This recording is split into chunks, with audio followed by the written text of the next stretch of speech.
أما بعد فأعوذ بالله من الشيطان الرجيم واعبدوا الله ولا تشركوا به شيئا وبالوالدين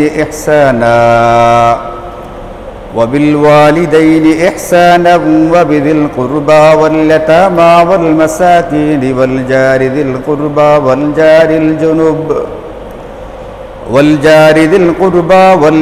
الجنب والصاحب بالجنب وابن السبيل والجار ذي القربى والجار الجنب والصاحب بالجنب وابن السبيل وما ملكت أيمانكم إن الله لا يحب من كان مختالا فخورا. وقال سيدنا رسول الله صلى الله عليه وسلم إن الله يحب العطاس ويكره التثاؤب إلى آخر الحديث.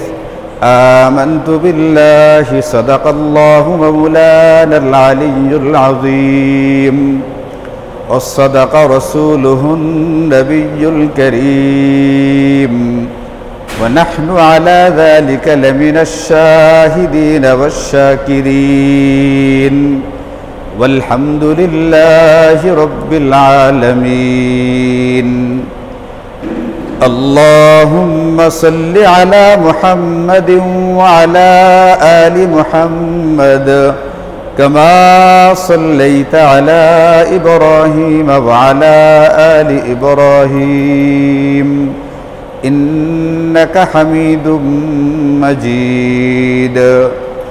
اللهم بارك على محمد وعلى آل محمد كما باركت على إبراهيم وعلى آل إبراهيم إنك حميد مجيد.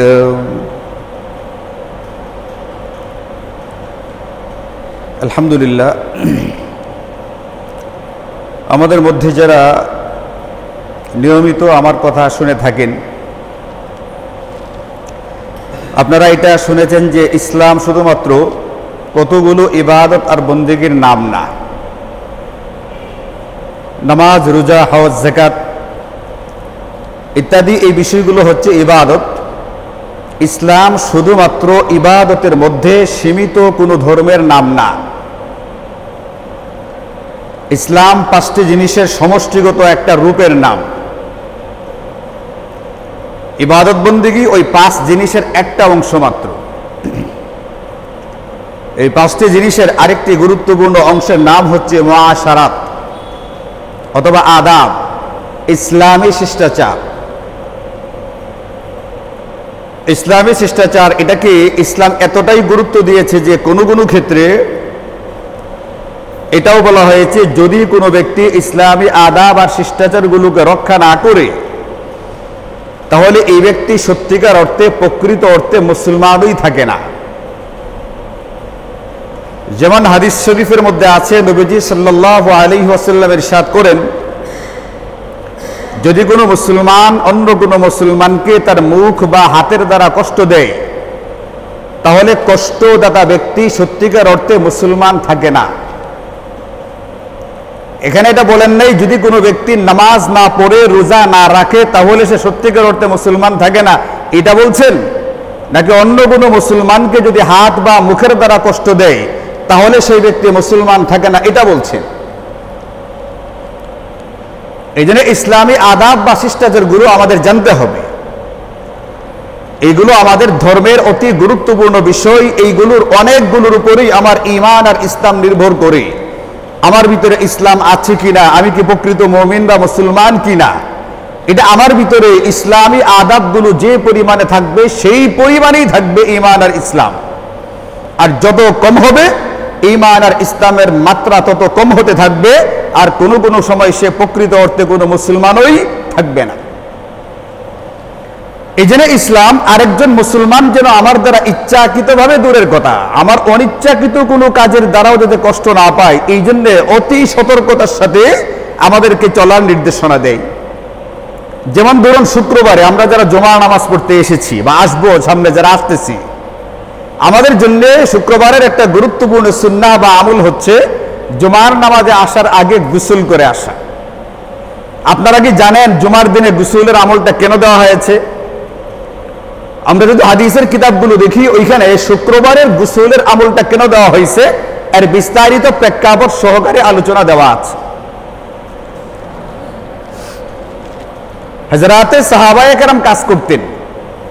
আরব দেশে আপনারা জানেন প্রচন্ড গরম, এখন না এসি, ওই সময় তো এসি ছিল না, শরীর ঘামতো। এখন যদি গোসল করা ছাড়া মসজিদে আসতেন, শুক্রবারে মুসল্লি হয় বেশি, মসজিদ ভর্তি করে মুসল্লি থাকে। ওই জামানায় এসি ছিল না, ফ্যান ছিল না, আবার মসজিদের ছাদ ছিল অনেক নিচু, তো ভিতরে আরো বেশি গরম লাগতো। আগে একবার ঘেমে কাজ করে তারপরে মসজিদে এসেছেন। সাহাবায়ে কেরাম একত্রিত হওয়ার পরে আবার যখন ঘামতেন তখন আবার শরীর ঘামতো। এই ঘামের গন্ধে একে অপরে কষ্ট পাইতেন, একের ঘামে আরেকজনের কষ্ট হইতো। তো ইসলাম আমাদেরকে নির্দেশনা দিয়ে দিল, তোমরা জুমার দিন জুমার নামাজ পড়তে আসার আগে, যেহেতু এই দিন মুসল্লি বেশি হয়ে থাকে, সুতরাং তোমরা গোসল করে একেবারে ঝকঝকে পরিষ্কার হয়ে তারপরে মসজিদে আসো, যাতে করে তোমার দ্বারা অন্য কোনো মুসল্লি অনিচ্ছাকৃত ভাবেও কষ্টের শিকার না হয়।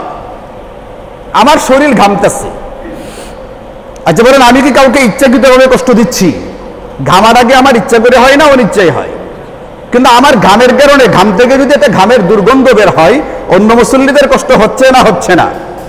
ইসলাম বলে তোমার দ্বারা এই যে অনিচ্ছাকৃত কষ্টরা অন্যরা পায়, এটাও যাতে করে না পায়, এই জন্য তুমি ইসলামী শিষ্টাচার, ইসলামী আদাবগুলো, মুআশারাত ভালো করে রপ্ত করো, হাদিসের কিতাবগুলোর কিতাবুল আদাবটা ভালো করে পড়ো এবং নিজের জিন্দেগিতে সেইগুলোকে বাস্তবায়ন করার চেষ্টা করো।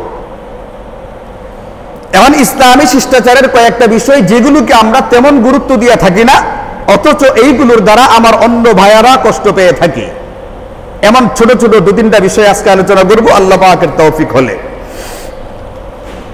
খুবই ছোট ছোট বিষয়, আমরা তেমন একটা গুরুত্ব দিই না, অথচ এইগুলোর কারণে আমার পাশে যারা থাকেন তারা কষ্ট পায়।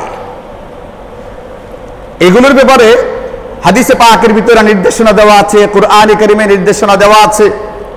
আমি আপনি মুসলমান হিসাবে কুরআন এবং সুন্নাহ থেকে বিষয়গুলোকে নেওয়ার চেষ্টা করব, এটাই আমাদের কর্তব্য করণীয়। আমরা কুরআন পড়বো, হাদিসগুলো পড়বো, মানার চেষ্টা করব। যারা এটা পারি না তারা উলামায়ে কেরামের বক্তব্য শুনে ওইভাবে নিজের জিন্দেগি বাস্তবায়ন করবার চেষ্টা করবেন, এটাই একটা সাধারণ কথা বা সাধারণ নিয়ম। এখন যে সমস্ত বিষয়ে আমরা তেমন একটা গুরুত্ব দিয়ে থাকি না, কিন্তু এই আচরণগুলোর দ্বারা আমার অন্য মুসলমান ভাই কষ্ট পেয়ে থাকে, এইগুলোর ভিতরে একটা হলো এটা হাঁচি দেওয়া। হাঁচি হাদিসের কিতাবগুলোর ভিতরে বাবুল আওতাস নামে আলাদা একটা অনুচ্ছেদ তৈরি করা আছে, হাঁচি সংক্রান্ত আলোচনা। আমাদের অনেক সময় ঠান্ডা থেকে বা ঠান্ডা ছাড়া অনেক সময় হাঁচি আসে, তা হাঁচি আসলে হাঁচিটা কিভাবে দেওয়া হবে, ওই সময় আমার কোনো করণীয় কর্তব্য আছে কি নাই, এই ব্যাপারে ইসলাম আমাদেরকে নির্দেশনা দেয়। এক হাদিসে পাকের মধ্যে নবীজি সাল্লাল্লাহু আলাইহি ওয়াসাল্লাম ইরশাদ করেন, ইন্নাল্লাহা ইউহিব্বুল আওতাস, হাঁচি দেওয়াটাকে আল্লাহ পাক পছন্দ করেন, ওয়া ইয়াকরাহুত তাসাউব, আর এরকম ভাবে হাই তোলাটাকে আল্লাহ পাক অপছন্দ করে থাকেন। হাঁচি দেওয়াটাকে পছন্দ করেন আর হাই তোলাকে অপছন্দ করেন। বলে কেন? শারহিনে কেরাম লেখেন, মানুষ যখন হাঁচি দেয়, হাঁচি দেওয়ার পরে মানুষের মস্তিষ্ক বা ব্রেইন থেকে নিষ্ক্রিয়তার যে ভাবটা এটা দূরীভূত হয়। ব্রেনের ভিতরে, মস্তিষ্কের ভিতরে কোনো রকমের ময়লা জমা হলে হাঁচি দেওয়ার দ্বারা ওটা পরিষ্কার পরিচ্ছন্ন হয়ে যায়। এতে করে মানুষ এক প্রকারের সতেজ এবং সবলতা অনুভব করে, উপলব্ধি করে, মানুষের ভিতরে কর্ম চাঞ্চল্য বাড়ে। এতে করে সে ইবাদত বন্দেগীর ভিতরে মনোযোগ দিতে পারে, তার ইবাদতে এক প্রকারের স্বাদ বা মজা অনুভূত হয়। পক্ষান্তরে হাই তোলার যে বিষয়টা, একজন ব্যক্তি তখন হাই তুলে যখন নাকি তার ব্রেইন বা মস্তিষ্কের ভিতরে ময়লা জমা হয়, তার ব্রেইনটা নিষ্ক্রিয়তার ভিতরে ডুবে যায়। এখন ব্রেইন যখন নিষ্ক্রিয়তায় ডুবে, এটা যখন বেকার হয়ে যায়, এটা যখন অলস হয়, আলস্যজনিত কারণে মানুষের ভিতরে হাই তোলার প্রবণতা দেখা দেয়, তখন মানুষ মুখটাকে হা করে হাই তুলে। তো যখন মানুষ মুখটাকে হা করে হাই তুললো, এর মানেই হলো সে এই মুহূর্তে আলস্যের ভিতরে লিপ্ত আছে, তার মস্তিষ্ক নিষ্ক্রিয় আছে। এই কারণে মানুষের ঘুম ঘুম ভাব তৈরি হয়। এটা হয়ে থাকে বেশি করে পেট পুরে খাওয়ার কারণে অথবা অতিরিক্ত ক্লান্তির কারণে। এখন আল্লাহ পাক আমাদেরকে দুনিয়াতে পাঠিয়েছেন ঘুমিয়ে থাকবার কারণ জন্যে নাকি আল্লাহ পাকের ইবাদত বন্দেগী করবার জন্যে? আল্লাহ পাক দুনিয়াতে আমাদেরকে পাঠিয়েছেন ঘুমানোর জন্য না বন্দেগী করবার জন্য? এখন যখন হাই আসতে থাকে মানেই হলো আমার মস্তিষ্ক ঠিকঠাক ভাবে কাজ করতেছে না, আমার ভিতরে কর্মচাঞ্চল্য নেই, অলসতা আমার উপরে চেপে বসেছে, এর মানে হলো আমি এখন ইবাদত থেকে অমনোযোগী হব। এই কারণে আল্লাহ পাক হাই তোলাটাকে অপছন্দ করেন। আর যেহেতু হাঁচির দ্বারা কর্মচাঞ্চল্য তৈরি হয়, ব্যক্তির ভিতরে সতেজতা সবলতা আসে, এই কারণে আল্লাহ পাক হাঁচি দেওয়াটাকে পছন্দ করেন। কিন্তু হাঁচি দিতে গেলে হাঁচি দেওয়ার কিছু আদাব আছে, ইসলামী শিষ্টাচার আছে। সাহাবী রাসূল সাল্লাল্লাহু আলাইহি ওয়াসাল্লাম হাদিসে পাকের মধ্যে ইরশাদ করেন, ইন্নান নবিয়্য সাল্লাল্লাহু আলাইহি ওয়াসাল্লাম ইযা আতাসা, নবীজি তো মানুষ, তারও হাঁচি আসতো, তিনি যখন হাঁচি দিতেন, কম লাগতেছে এখন আওয়াজটা, একটু কমছে এখন, নবীজির হাঁচি আসতো, তিনি যখন হাঁচি দিতেন গাত্তা ওয়াজহাহু বিয়াদিহি আও সাওবিহি ওয়া গাদ্দা সাওতাহু, যখন নবীজির হাঁচি আসতো তখন নবীজি তার হাতের দ্বারা অথবা কাপড় থাকলে কাপড়ের দ্বারা তার নাক মুখ চেপে ধরতেন, এটাকে ঢাকতেন যাতে করে হাঁচির আওয়াজটা বেশি না হয়। ওয়া গাদ্দা সাওতাহু, এবং ইচ্ছাকৃতভাবে হাঁচি দেওয়ার সময় যে একটু আওয়াজ হয়, আওয়াজটাকে নিচু করে রাখতেন যাতে অন্যদের কষ্ট না হয়। আমি আপনি মুসলমান হিসাবে, আমি আপনি নবীজির উম্মত হিসাবে, আমি আপনি নবীজির উম্মত হয়ে নিজেকে নিয়ে গর্ববোধকারী হিসাবে আমার আপনার জিন্দগিতে নবীজির সুন্নাহ থাকার কথা। কিন্তু দুর্ভাগ্যের বিষয় হলো আমাদের অনেকে হাঁচি আসলে হাঁচির যে স্বাভাবিক আওয়াজটা ওটা তো করেই থাকে, অনেকে ইচ্ছাকৃতভাবে আরো জোর করে আওয়াজটা দেয়। এমনকি কোনো ব্যক্তি যদি পাশে ঘুমায় থাকে, ছোট বাচ্চা ঘুমায় থাকে, আর হাঁচির আওয়াজে গিরগিরে ঘুম থেকে মানুষ জায়গা যায়। আর হাঁচির কারণে কোনো ব্যক্তি যদি ইবাদত বন্দেগীর ভিতরে থাকে অথবা অন্য যে কোনো কাজের ভিতরে মগ্ন থাকে, এর হাঁচির আওয়াজের কারণে তার কাজের মনোযোগের ব্যাঘাত সৃষ্টি হয়। এটাকে নবীজির সুন্নাহ না সুন্নত পরিপন্থী কাজ? নবীজির সুন্নাহ পরিপন্থী কাজ। নবীজি বলছেন হাঁচি আসলে, নবীজি নিজে এটা করতেন, নবীজির হাঁচি আসলে নবীজি তার নাক এবং মুখ চেপে ধরতেন, হয় হাতের দ্বারা অথবা কাপড়ের দ্বারা, এবং ওয়াগাদ্দা সাওতাহু, ইচ্ছাকৃতভাবে আওয়াজটা কমিয়ে রাখার চেষ্টা করতেন। আমি আপনি মুসলমান হিসাবে হাঁচি দেওয়ার ক্ষেত্রে যদি আদবকে আমরা ধরতে চাই, হাঁচি দেওয়ার আদবটাকে যদি আমরা গ্রহণ করতে চাই, আমাদের করণীয় কর্তব্য হচ্ছে হাঁচি আসতেই পারে, যদি হাঁচি আসে যথাসম্ভব আওয়াজকে কম করার চেষ্টা করা এবং নাক এবং মুখের ভিতরে কাপড় বা হাত দিয়ে চেপে ধরার চেষ্টা করা। এই জিনিসটা আমাদেরকে নবীজি সাল্লাল্লাহু আলাইহি ওয়াসাল্লাম ১৫০০ বছর আগে শিখিয়েছেন। আর করোনা আসছে ৩-৪ বছর আগে, তখন করোনাও কিন্তু আমাদেরকে অনেকটা শিখাইছে। করোনার বিধি নিষেধ, করোনার সময় কি কি আদবগুলো রক্ষা করা লাগবে, এর ভিতরে একটা হলো এটা হাঁচি দিলে আপনি আপনার হাত দ্বারা হাঁচিটাকে ফিরাবার চেষ্টা করেন, খোলা ময়দানে খোলা জায়গায় ছেড়ে দিবেন না। নামাজে দাঁড়াইছে মুসল্লি, হাঁচি আসছে, ধাম করে হাঁচি ছেড়ে দিচ্ছে, অথচ হাতি আসার পরে তার মুখে চেপে ধরবার কথা এক হাত দিয়া, যাতে করে আশেপাশের মানুষের কোন রকমের বিরক্তির সৃষ্টি না হয়। এখন হাঁচি আসার পরে হাত চাইপা ধরার কথা, চাইপা ধরে নাই, ইচ্ছাকৃতভাবে জোর আওয়াজে হাঁচি দিছে। মনে রাখবেন, নামাজের ভিতরে কেউ যদি ইচ্ছাকৃতভাবে অযাচিত কোনো আওয়াজ করে, এই শব্দটা অর্থবহ হতে পারে, অর্থহীন হতে পারে। অর্থবোধক কোনো শব্দ যদি উচ্চারণ করে তাহলে যেরকম নামাজ নষ্ট হয়, অর্থহীন কোনো আওয়াজ করলেও তার নামাজ নষ্ট হয়, যে আওয়াজটা ইচ্ছাকৃতভাবে করা হয়। এখন আপনার আত্তাহিয়াতু পড়া শেষ, আপনি ইচ্ছা করে একটু বড় এরকম করতেছেন, মনে রাখবেন আপনার নামাজ কিন্তু নষ্ট হয়ে গেছে। আত্তাহিয়াতু পড়া শেষ, দুরূদ শরীফ পড়া শেষ, দোয়া মাসুরা পড়া শেষ, আপনার করণীয় হচ্ছে ইমাম সাহেবের সালাম ফেরাইবার জন্য অপেক্ষা করতে থাকা। আপনি একটু বড় বড় গলা কাখারি দেন, যদিও গলায় কোনো সমস্যা না থাকে, গলা কাখারি দিলেন মানে হলো ইচ্ছাকৃতভাবে নিজের নামাজ নিজে নষ্ট করে ফেললেন। এই জন্য হাঁচি আসার পরে কেউ যদি যে আওয়াজটা অনিচ্ছাকৃতভাবে হয়, এর বাহিরেও কোনো ইচ্ছাকৃত আওয়াজ করে থাকে, এই ব্যক্তির নামাজ নষ্ট হয়ে যায়, নামাজ ফাসিদ হয়ে যায়, তাকে নতুন করে নামাজ আদায় করা লাগবে। একটা হচ্ছে নবীজির সুন্নাহ পরিপন্থী কাজ, একজন মুসলমান তার জিন্দেগিতে নবীজির সুন্নাহ পরিপন্থী কাজ করতে পারে না। আর দ্বিতীয় হলো যদি নামাজের ভিতরে হয়ে থাকে এবং ইচ্ছাকৃত অতিরিক্ত আওয়াজ করে থাকে, তার নিজের নামাজটাকে নিজে নষ্ট করে ফেললো। অথচ আল্লাহ তাআলা কুরআনে বলেন, ওয়ালা তুবতিলু আমালাকুম, তোমরা তোমাদের ইবাদত বন্দেগীর ভিতরে এমন কোনো কাজ করবে না যে কাজের দ্বারা তোমাদের আমলটা নষ্ট হয়ে যায়। এখন হাঁচি দিলে কেউ যদি কাপড় বা হাত দিয়ে চেপে না ধরে অসুবিধা হবে। এটা একটা হলো নবীজির সুন্নাহ পরিপন্থী কাজ হলো। 2 নম্বর হলো স্বাস্থ্যবিজ্ঞানীরা বলেন হাঁচি দেওয়ার দ্বারা আমাদের ভিতর থেকে অনেকগুলো জীবাণু বের হয়ে আসে। এখন জীবাণুগুলো বের হওয়ার পরে এইগুলোকে সামলানো, এইগুলোকে হেফাজত করা যেন এগুলো ছড়িয়ে না পড়ে, এটা একটা বিষয় তো আছেই। 2 নম্বর, আপনি যদি কোনো মজমায় থাকেন, আপনি যদি কোনো বৈঠকে লোকদের ভিতরে থাকেন, আপনার হাঁচি দেওয়ার পরে আপনার নাক বা মুখ থেকে কোনো কিছু ছিটে বের হতে পারে। এটা অন্যদের জন্য ঘৃণার কারণ হবে, অন্যদের জন্য অসুবিধার কারণ হবে। একজন মুসলমান যেখানে অনিচ্ছাকৃতভাবে তার শরীর থেকে ঘামের দুর্গন্ধ বের হবে, এই কারণে শুক্রবারে জুমার দিন গোসল করার বিধান দেওয়া হয়েছে। সেখানে ইচ্ছাকৃতভাবে এমন হাঁচি দিয়া যে হাঁচি দেওয়ার কারণে অন্যদের কষ্ট হয়, এই আচরণ কিভাবে করতে পারি? এই জন্য মেরে ভাইও আমরা হাঁচির আদবগুলো জানার চেষ্টা করি, বোঝার চেষ্টা করি, ওইভাবে আমল করবার চেষ্টা করি। আমার আপনার প্রিয় নবীজি সাল্লাল্লাহু আলাইহি ওয়াসাল্লাম হাঁচি দেওয়ার সময় যেটা করতেন ওটাকে গুরুত্ব দিয়ে করার চেষ্টা করতে হবে। 1 নাম্বার, হাঁচি আসার পরে নাক মুখ যতটুকু পারা যায় হাত বা কাপড় দিয়ে চেপে ধরার চেষ্টা করতে হবে। এবং 2 নাম্বার, যথাসম্ভব আওয়াজটাকে নিচু রাখার চেষ্টা করতে হবে। হাঁচি দেওয়ার পরে আলহামদুলিল্লাহ বলা, হাঁচি দেওয়ার পরে আলহামদুলিল্লাহ বলবে। আর এই আলহামদুলিল্লাহ যদি আওয়াজ করে বলে অন্যরা কেউ যদি শুনতে পায়, তাহলে যারা আলহামদুলিল্লাহ শুনবে তাদের উপরে ওয়াজিব হচ্ছে ইয়ারহামুকাল্লাহ এইটা বলে তাকে দোয়া দেওয়া। এখন যারা আলহামদুলিল্লাহ বলার পরে আলহামদুলিল্লাহ শুনে ইয়ারহামুকাল্লাহ বললো, ইয়ারহামুকাল্লাহ বলার পরে হাঁচিদাতা আবার তৃতীয়বারে ইয়াহদিকুমুল্লাহু ওয়া ইউসলিহু বালাকুম এই দোয়াটা করবে। এটা হাদিসে পাকের ভিতরে বর্ণিত আছে। ইহুদিরা জানতো কিন্তু নবীজিকে মানতো না। নবীজি সত্য নবী এটা ইহুদিরা জানতো, তাদের কিতাবে ছিল নবীজির বিবরণ। ইহুদিরা জানতো নবীজি সত্য নবী কিন্তু মানতো না। এই কারণে নবীজির দোয়া নেওয়ার জন্য তারা ইচ্ছাকৃতভাবে নবীজির দরবারে গিয়ে হাঁচি দেওয়ার পরে জোরে আলহামদুলিল্লাহ বলতো, কারণ তারা জানতো আলহামদুলিল্লাহ বললে এর উত্তরে নবীজি বলবেন ইয়ারহামুকাল্লাহ, আল্লাহ তোমার উপরে রহম করুক।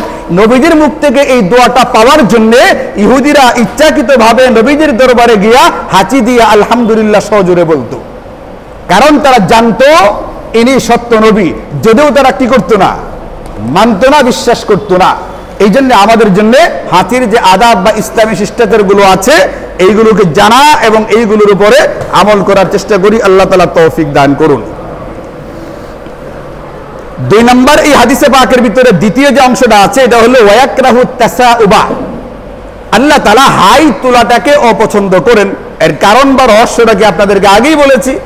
হাই আসে এটা আলস্যজনিত কারণে, পেট ভর্তি করে খাবার খাওয়ার কারণে, ক্লান্তিজনিত কারণে। এখন মানুষটা যখন একটু অমনোযোগ হয়, তার ভিতরে যখন অলসতা চেপে বসে, তখন এই ব্যক্তিরা ইবাদত বন্দেগী করতে চায় না, ইবাদত বন্দেগীর মজা পায় না, ইবাদত বন্দেগীর ভিতরে মনোযোগ থাকে না। এবং আল্লাহর নবী এটাও বলেন যে ফাআম্মাত তাসাউব ফাইন্নামা হুয়া মিনাশ শাইতান, এটা শয়তানের পক্ষ থেকে সৃষ্টি করা হয়। কারণ শয়তান তো এটা নিয়েই পৃথিবীতে আসছে। আল্লাহ পাকের কাছে দরখাস্ত করে কিয়ামত পর্যন্ত হায়াত নিয়ে আসছে এই জন্য যে সে বনু আদমকে ইবাদত বন্দেগী থেকে যতটুকু পারে ফেরাবার চেষ্টা করবে। এই চ্যালেঞ্জ নিয়েই তো সে দুনিয়াতে আসছে। এই জন্য সে এটা ইচ্ছাকৃতভাবে তৈরি করে, তার ভিতরে আলস্য তৈরি হোক, তার ভিতরে নিষ্ক্রিয়তা তৈরি হোক, যাতে করে ইবাদত বন্দেগীর মজা না থাকে। এই জন্য নবীজি বলেন, তোমাদের যখন কারো হাই আসে, ইজা তাসাআবা আহাদুকুম ফালইয়ারুদ্দাহু মাস্তাতাআ, যথাসম্ভব সে হাইটাকে প্রতিহত করবার চেষ্টা করবে। অন্য রাওয়ায়াতে আছে ফালইয়ুমসিক বিয়াদিহি আলা ফামিহি, সে তার মুখের ভিতরে হাত দিয়ে হাইটাকে ঢাকার চেষ্টা করবে। একটা মজমাতে বসা আছি, লোকজনের মাঝখানে বসা আছি, যদি কোনো কারণে হাই আসার মানে হলো এই মজমাতে আমি মনোযোগ দিয়ে বসা নাই, আমি অন্য কোনো কিছু নিয়ে চিন্তা করতেছি, আমার ভিতরে অন্য মনস্কতা কাজ করতেছে। এখন সবার ভিতরে মজমায় যদি কেউ মুখটাকে হা করে বড় করে হা করে, তাহলে এটা দেখতেও বিরক্তিকর এবং এটার আচরণটাও অনেকের কাছে অপছন্দনীয় হয়ে থাকে। এটা খুব স্বাভাবিক একটা বিষয়। একজন মানুষ সুস্থ মস্তিষ্কের হলে এটা এমনিতেই বোঝার কথা যে আমি একটা মজমায় বসে আছি, মুখটাকে একবারে হা করে দিয়ে বসে আছি, ভিতরে সব দেখা যায়, নবীজি বলেন কেউ যদি জোরে হা করে তাহলে শয়তান এর মুখের ভিতরে প্রবেশ করে এবং শয়তান মুখের ভিতরে প্রবেশ করে হাসতে থাকে। বুঝেন না? শয়তান মুখের ভিতরে দুইটা ডান্স করতে থাকে। এটা আমি বলছি আর কি বানায়া, হাদিসের ভিতরে আছে খালি এতটুকু যে নবীজি বলেন সে মুখের ভিতরে ঢুকে এবং হাসতে থাকে। তো যখন হাসাহাসি করে তখন একটু শরীরটাকে ঝুঁকায়। এটা ঝুঁকানোর মানে হলো কি? ডান্স বা নাচানাচি করা। এখন মানুষের মুখের ভিতরে ঢুকে শয়তান নাচানাচি করবে, আল্লাহ না করুক, আমার আপনার মুখে, এটাকে আমরা পছন্দ করতে পারি? ওলামায়ে কেরাম বলছেন যে শয়তান মুখের ভিতরে ঢুকে এই কথাটার ব্যাখ্যাটাকে তারা ব্যাখ্যা করেছেন এটা শয়তান তার উপরে ভর করে, যেমন নবীজি হাদিসের ভিতরে বলেন শয়তান মানুষের রোগ রেশায় চলতে পারে, তাহলে মুখের ভিতরে ঢুকে মানে রোগ রেশায় চলাফেরা করে এবং এই ব্যক্তিটাকে যথাসম্ভব ইবাদত বন্দিগি থেকে দূরে রাখার চেষ্টা করে। আমার একাধিক ঘটনা আমার জানা আছে এরকম। আমার আপন চাচাতো ভাই একবার জোরে হা করছে, তার মুখ যে হা হয়েছে আর বন্ধ করা গেছে না, তাকে বাড়ি থেকে হাসপাতালে আনতে হয়েছে। আমাদের মহিলা মাদ্রাসার এক ছাত্রী কোনো কারণে হা করছে, হা যে করছে মুখ আর বন্ধ হয় না, একে নেত্রকোনা হসপিটালে নেওয়ার পরেও মুখ বন্ধ হয় নাই, ময়মনসিংহ মেডিকেল কলেজে নিয়ে যেতে হয়েছে, ওখানে যাওয়ার পরে তার মুখ বন্ধ হয়েছে। এই জন্য মুখটাকে এত বড় করে বাঘের মতো হা করবার দরকার নেই।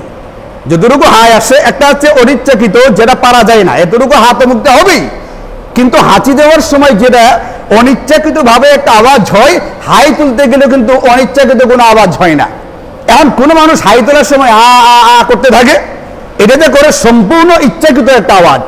এই আওয়াজটাকে নবীজি শয়তানের আওয়াজ বলছেন। এর মানে হলো এই মুহূর্তে তার মুখের ভিতরে শয়তান বসে আছে এবং সে ওখানে বসে গান গাইতেছে আর আনন্দ করতেছে।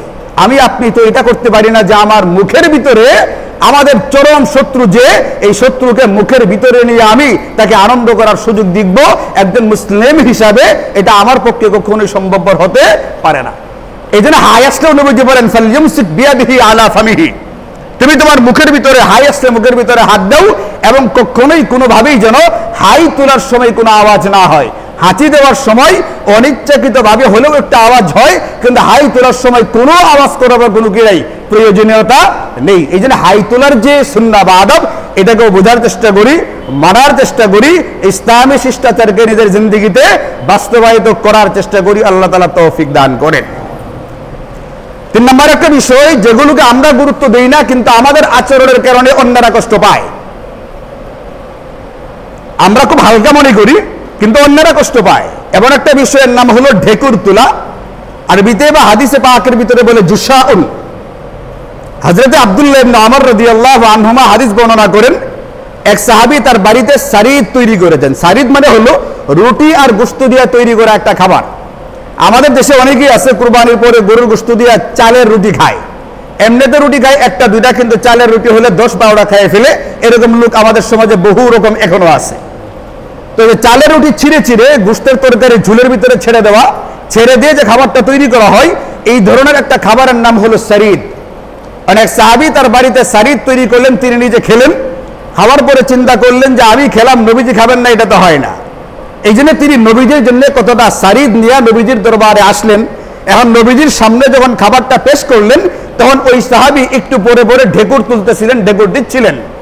তখন নবীজি বললেন যে আকসির আন্না জুশাআত, তুমি তোমার ঢেকুরগুলোকে সামলাও, ঢেকুরটাকে আসতে দাও, এটাকে সামলায় দাও, কারণ ফাইন্না আকসারাকুম শিবাআন ফিদ দুনিয়া আতওয়ালুকুম জুআন ইয়াউমাল কিয়ামা, তোমার মতো যারা উদর পূর্তি করে খায়, পেট পূর্তি করে খায়, যারা পেট ভর্তি করে দুনিয়াতে খায়, কিয়ামতের দিন এরা সবচেয়ে বেশি ক্ষুধার্ত থাকবে, এরা খুদ পিপাসায় ভুগবে কাল কিয়ামতের ময়দানে, হাসরের মাঠে। এই যে ঢেকুর দেওয়ার যে বিষয়টা, এটা নবীজি সাল্লাল্লাহু আলাইহি ওয়াসাল্লাম পছন্দ করেন নাই। আমাদের সমাজের অনেক লোক কিরকম আছে, একতরফ অতিরিক্ত পরিমাণে খাবার খায়, এই অতিরিক্ত পরিমাণে খাবার খাওয়াটাই ঠিক না। 1-2 বার খেয়ে ফেললে ওটা ভিন্ন কথা, একটা দাওয়াতে গেছে বেশি খেয়ে ফেলছে ভিন্ন কথা, কিন্তু এটাকে নিয়ম বানিয়ে ফেলা, অতিরিক্ত পরিমাণে খাবার খাওয়া আর একটু পরে পরে ঢেকুর দিতে থাকা, এটা ইসলামী শরীয়তে খুবই অপছন্দের বিষয়। নবীজি এতে খুবই বিরক্তি বোধ করেছেন। আচ্ছা বলেন, ওই সাহাবী নবীদের কাছে আসছেন তার নিজের দরকারে না নবীজির জন্য কিছু একটা নিয়ে আসছেন নবীজির জন্য হাদিয়া নিয়ে, এরপরও নবীজি বিরক্ত হয়েছেন, কারণ আন্না রাজুলান ইনদা রাসূলিল্লাহি তাদাশা, ওই ব্যক্তি নবীজির কাছে থেকে একটু পরে পরে ঢেকুর তুলতেছিলেন। এই জিনিসটাকে নবীজি একেবারেই পছন্দ করেন নাই, খুবই বিরক্ত হয়েছেন এবং এই ধমকিটা শোনাইছেন, দুনিয়াতে যারা পেট পূর্তি করে খাবার খায়, কিয়ামতের ময়দানে হাসরের দিন এরা সবচেয়ে বেশি ক্ষুধা আর পিপাসায় ভুগবে। এই জন্য মেরে ভাইও, আমাদের খাবার দাবারের পরিমাণটা এত বেশি হবে না যে একটু পরে পরে ঢেকুর আসতে থাকে। আবার ঢেকুর আসলে এটা তো পেটের ভিতর থেকে, পাকস্থলী থেকে বের হয়ে আসা একটা হাওয়া। এখন এই জিনিসটাকে যথাসম্ভব আমরা এটা যদি নিম্নমুখী হয়ে বের হয় তাহলে যেরকম গোপন করবার চেষ্টা করি, নিয়ম ছিল যখন এটা ঊর্ধ্বমুখী হয়ে বের হবে এটাকেও গোপন করার চেষ্টা করা, কিন্তু ওইটাকে যে পরিমাণ গোপন করা হয় এই মুখেরটাকে তোর চেয়ে বেশি পরিমাণে প্রকাশ করা হইতে থাকে। অথচ এইটা না ইসলামী শরীয়তে সুন্দর কোনো বিষয়, না আমাদের সামাজিক দৃষ্টিকোণ থেকে কোনো একটা সুন্দর বিষয়। যাদের বেশি অ্যাসিডিটির সমস্যা আছে এদের এই ঢেকুরের ভিতরে কিন্তু দুর্গন্ধ বের হয়। আর আমি আপনাদেরকে শুরুতে বলেছি, ইসলাম আমাদেরকে যে ধর্মটা দিয়েছে, ইসলাম ধর্ম যেটা, এটা শুধুমাত্র কোনোগুলো ইবাদত বন্দেগীর নাম না। ইসলাম 5টা জিনিসের সমষ্টির নাম। এর ভিতরে একটা হচ্ছে মুআশারাত বা ইসলামী আদাব, ইসলামী শিষ্টাচার, যাতে ইচ্ছাকৃত দূরের কথা অনিচ্ছাকৃত ভাবেও আমার দ্বারা অন্য কোনো মুসলিম কষ্ট না পায়। এখন আমি একটা ঠান্ডা বা একটা এটাকে কি বলে, 7 আপ তো না, আমরা যেটা খাই এখন, এটা কি যারা খায় না সেটার নাম নিতে চাইতেছি না, মজু অথবা এইগুলো আমাদের দেশীয় যে ঠান্ডা পানীয়গুলো আছে, এইগুলো খাওয়ার পরে অনেকে, আমি নিজে দেখছি মজবার ভিতরে ইচ্ছাকৃত ভাবে জোরে জোরে ঢেকুর তুলতেছে। অথচ এই জিনিসটা যে অন্যের বিরক্তির কারণ, এটা যে অন্যের কষ্টের কারণ, এই জিনিসটা তার দিল দেমাগের আশেপাশেও নাই। দেমাগের ভিতরে দূরের কথা, তার দিল দেমাগের আশেপাশেও এটা অনুপস্থিত। একজন মুসলিম হিসাবে এতটুকু ইসলামী আদাব যদি আমার জানা না থাকে, আমি কিভাবে নিজেকে প্রকৃত মুসলমান দাবি করে থাকি? এই জন্য মেরে ভাইও, ঢেকুর তোলার যে বিষয়টা, এটাকেও যথাসম্ভব ঢেকে ফেলতে হবে, কারণ এটাতে খোদ আল্লাহর নবী সাল্লাল্লাহু আলাইহি ওয়াসাল্লাম চরম বিরক্তি প্রকাশ করেছেন এবং এই জাতীয় লোকদের জন্য হাসরের ময়দানের ধমকিটা পর্যন্ত আমাদেরকে জানিয়ে দিয়ে গেছেন। উমাইয়া খলিফাদের একজন সুলাইমান ইবনে আব্দুল মালিক, এই লোকে প্রচুর পরিমাণে খেতেন, অর্ধেক বিশ্বের বাদশা ছিলেন, তার তোর খাবারের কোনো কমতি নেই। উনি একটু ভোজন রসিক ছিলেন, বেশি পরিমাণে খেতেন। এমনকি কথিত আছে তিনি বেশি পরিমাণে খাবার কারণেই তার মৃত্যু হয়, মানে তার মৃত্যুর কারণটা বাহ্যিকভাবে যেটা আমরা দেখি সেটা ছিল বেশি পরিমাণে খাওয়া। ওনার একটা ঘটনা বর্ণনা করেছে কিতাবে। একবার তিনি তায়েফ গেছেন সফর করতে। তায়েফের নাম তো আপনারা শুনছেন, আমাদের নবীজি দাওয়াত দিতে গেছিলেন, ওখানকার দুষ্ট ছেলেপেলেরা নবীজিকে কষ্ট দিল। তায়েফে যাওয়ার পরে বিখ্যাত সাহাবী হযরত আমর ইবনুল আস রাদিয়াল্লাহু আনহু এর বাগানে গেছেন। তখন তার সাহাবীরা জীবিত নেই, এটা আরো অনেক পরের কথা, পরের ঘটনা। তো ওনার যে বংশধর তাদের ভিতরে একজন ছিল, তার নাম সামারদাল। তো এই ব্যক্তি সুলাইমান ইবনে আব্দুল মালিক, উমাইয়া খলিফা, উমাইয়া বাদশা, উমাইয়া রাজা, যিনি অর্ধেক বিশ্বের বাদশা ছিলেন, তিনি ওখানে গিয়া তার বাগানে কিছুক্ষণ ঘোরাঘুরি করার পরে একটা গাছের ভিতরে হেলান দিয়ে বাগানে বসছে। বৈশা বলতেছে, ওয়াইলাকি ইয়া সামারদাল মা ইনদাকা শাইউন তুতআমুনি, এই সামারদাল, তোমার কাছে কি এমন কিছু নাই যে খাবারটা তুমি আমাকে খাওয়াবে? আরে দুনিয়ার বাদশা তোমার সামনে বসা, তুমি তাকে একটু আপ্যায়ন করবে না? ওই লোকে সামারদাল যে খাদেম বাগানের, সে দৌড়ে বললো যে হ্যাঁ হুজুর, আছে আমার কাছে একটা ছাগলের বাচ্চা আছে ছোট, আমি এটা এখনই জবাই করে ভুনা করে আপনার জন্য নিয়ে আসতেছি। আরে ছাগলটা কিরকম? বলে ছাগলটাকে সকালবেলায় দুধ খাওয়ায় একটা গরু, বিকেল বেলায় দুধ খাওয়ায় আর একটা গরু। বাচ্চাটা কিসের? ঘুমায়েন না, বাচ্চাটা কিসের? ছাগলের। দুধ খাওয়ায় কে? গরু, গাভী। সকালবেলা একটা খাওয়াই, বিকেল বেলা আর একটা খাওয়াই। এটাকে দ্রুত জবাই করে ভুনা করে নিয়ে আসছে। যে লোকে মানে সামারদাল যে নিয়ে আসছে, সে বলতেছে কান্নাহু উক্কাতু সামনিন, কেমন যেন একটা ঘিয়ের ডিব্বা তার সামনে পেশ করলাম।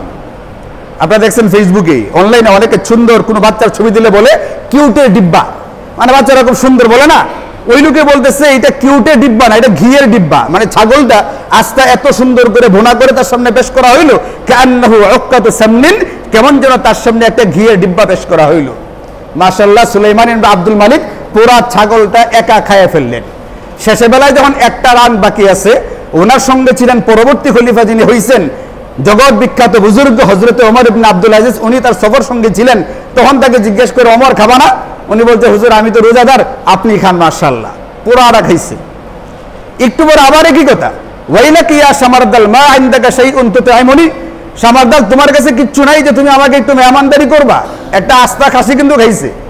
বলে, হুজুর আছে আমার কাছে দুইটা হিন্দুস্তানি মুরগি আছে, হিন্দুস্তানের উৎপাদন হয় বা জন্ম হয়, সৃষ্টি হয় এমন দুইটা মুরগি আছে, এই দুইটা মুরগি ভুনা করে আনা দেওয়া হইলো, এত তৃপ্তি সহকারে খাইছেন, মনে হয় যে প্রচন্ড ক্ষুধা, মানে গুস্তুগুলো খায় একবারে পরিষ্কার হাড়গুলো সামনে রাখছেন।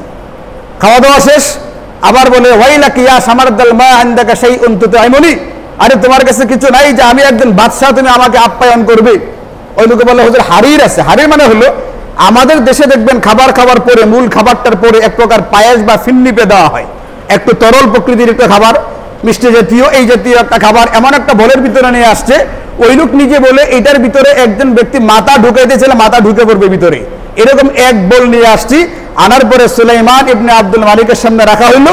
ইনি পাত্রটা দুই হাতে ধুইরা নিয়ে আমরা যেরকম গ্লাস দেওয়া ঢক ঢক করে পানি খাই, পুরা পাতিল একবারে খাইয়ে ফেলছেন।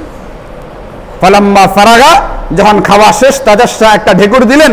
এখন সামারদাল বলে তিনি ঢেকুর তো দিলেন না, কান্নাহু সাহাফি জুব্বিন, আমার কাছে মনে হইল গভীর কোন কুয়া থেকে চিৎকার দিয়ে উঠছে কোন ব্যক্তি। এই আপনারা বুঝছেন জিনিসটা নাকি হাওয়ার ভিতরে বলতেছি কথা আল্লাহই জানে। গর্ত দেখে চিৎকার দিলে আওয়াজটা কি হালকা শোনায় না আরো বেশি শোনা যায়? ওই লোকে বলে কান্নাহু সাহাফি জুব্বিন, আমার কাছে মনে হইল গভীর কোন কুয়া থেকে কোন ব্যক্তি চিৎকার করে উঠছে। না ফাতুল আরব একটা কিতাব আছে, এই কিতাবে এই ঘটনা বর্ণনা করা হয়েছে। মেরে ভাইও, আমি আপনি আমার আপনার জিন্দেগিতে এই পরিমাণ খাবার খাওয়া যাবে না যে পরিমাণ খাবার খাওয়ার পরে মজমাই বসে গর্তের ভিতর থেকে চিৎকার করে আওয়াজ করার মতো আওয়াজ হয়ে যায়। এটা চরম রকমের অসভ্যতা, শিষ্টাচার পরিপন্থী এবং অসুন্দর একটা কাজ। এই জন্য আল্লাহ তাআলা আমাদেরকে হাঁচির আদাবগুলো এরকম ভাবে, আর একটা কি বললাম মাঝখানে, হাই তোলার যে আদাবগুলো আছে এবং খাবার কি পরিমাণ খাওয়া হবে এটার, এবং খাবার খাওয়ার পরে যদি কোনো ব্যক্তি ঢেকুর এসেই যায় তখন তার করণীয়টা কি, এটাকে জানার, বুঝার এবং সেইভাবে আমল করবার তৌফিক দান করুন। নবীজি বলেন যে ফাওয়াল্লাযী নাফসি বিয়াদিহি, আল্লাহর কসম করে বলি আমার উম্মত না খেয়ে মরবে না।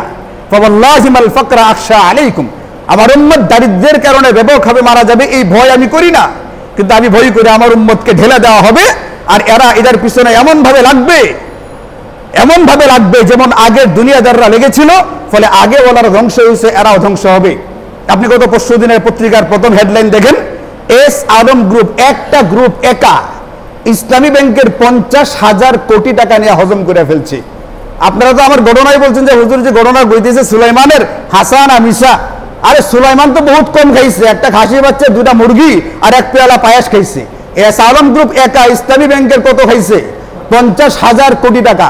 দরবেশ বাবা সালমান এফ রহমান ধরা পড়ছে ওই দিন, তার ব্যাপারে 36,000 কোটি টাকা এক আসে বিভিন্ন ব্যাংক থেকে নিয়ে হজম করছে।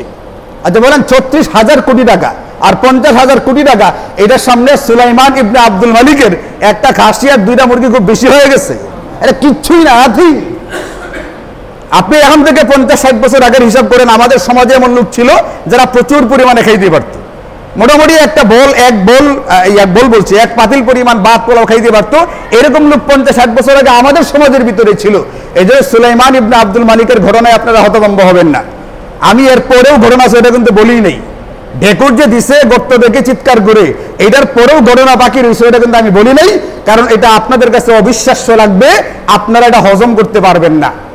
আমাদের ভিতরে অনেক এরকম আছে, সবার কথা বলছি না, আমাদের ভিতরে এখানে বয়ান শুনে এরকম বহু লোক আছে, আওয়ামী লীগ করে, বিএনপি করে, জামাত করে, দেখছি তো আমি আমার বয়ানের পরে কোরআন এবং হাদিস থেকে বয়ান দেওয়ার পরেও কোরআন হাদিসের বয়ানটা পর্যন্ত হজম করতে পারে নাই। সেখানে সুলাইমান ইবনে আব্দুল মালিকের ঘটনা বললে আপনারা সামনে আর হজম করতে পারবেন না। বুঝছেন জিনিসটা? কখনো দেখছি আওয়ামী লীগের লোকজন কিছু কিছু আমার উপরে নাখোশ হয়েছে, কোন সময় দেখছি বিএনপি করে এরাও নাখোশ হয়েছে, আবার কোন সময় দেখছি জামাত ইসলামী করে তারাও আমার উপরে নাখোশ হয়েছে। অথচ মিম্বার থেকে বয়ান করা হয় কোরআন এবং সুন্নাহ দেখে। আপনাদেরকে বলছি, সবার আগে রাজনীতি না সবার আগে ঈমান? আরে আওয়াজ করে বলেন, সবার আগে ঈমান না সবার আগে রাজনীতি? সবার আগে ঈমান। মুসলমান হইলে সবার আগে ঈমান, এরপরে আমার রাজনীতি। ঈমানকে প্রশ্নের মুখে বলে আমার রাজনীতি চলে না, ঈমানকে প্রশ্নের মুখে ফেলে আমার রাজনীতি চলতে পারে না। সবার আগে আমার ঈমান। কখন বাঁচবো কখন মরবো তার কোনো গ্যারান্টি, নিশ্চয়তা নেই। এই জন্য আল্লাহ তাআলা আমাদেরকে কুরআন এবং সুন্নাহর কতগুলোকে মনে প্রাণে গ্রহণ করবার তৌফিক দান করুন, বুঝবার তৌফিক দান করুন। হাঁচি, হাই এবং ঢেকুর তোলার যে আদাবগুলো আছে এইগুলোকে জেনে ওইভাবে নিজের জিন্দেগিতে বাস্তবায়িত করবার তৌফিক দান করুন। ওয়া আখিরু দাওয়ানা আনিল হামদুলিল্লাহি রাব্বিল আলামিন।